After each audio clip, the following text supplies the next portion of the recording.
வணக்கம். நம்ம கிருஷ்ணகிரி செய்திகளுக்கு உங்களை வரவேற்கிறோம். இன்றைய செய்திகளை பார்க்கலாம். திமுக வேட்பாளரின் பெயரிலேயே சுயேச்சையாக வேட்புமனு செய்திருந்தவர் வேட்புமனு வாபஸ் பெற்று திமுக வேட்பாளர் முன்னிலையில் அதே கட்சியில் இணைத்துக் கொண்டார். கிருஷ்ணகிரி மாவட்டம் ஒசூர் அடுத்த வேப்பனஹள்ளி தொகுதி திமுக சார்பில் PS சீனிவாசன் அவர்கள் போட்டியிட்டுள்ளார்.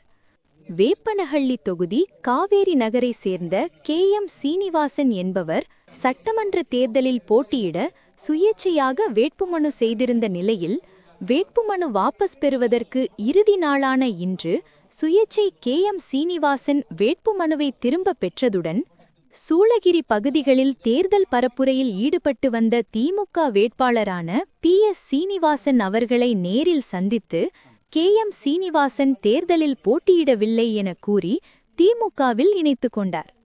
பின்னர் பேட்டியளித்த KM சீனிவாசன், அதிமுகவை சேர்ந்த நான் சுயேச்சையாக போட்டியிட வேட்புமனு செய்திருந்தேன். திமுக வேட்பாளரான சீனிவாசன் அவர்கள் போட்டியிட்டுள்ளதை அறிந்து தனது மனுவை வாபஸ் பெற்று திமுகவில் இணைந்தது திமுக வெற்றிக்காக பணி செய்ய உள்ளேன் என தெரிவித்தார். சுயேச்சையாக போட்டியிட இருந்தவர் திமுகவில் இணைந்ததைத் தொடர்ந்து திமுகவினர் சால்வை அணிவித்து வரவேற்றனர்.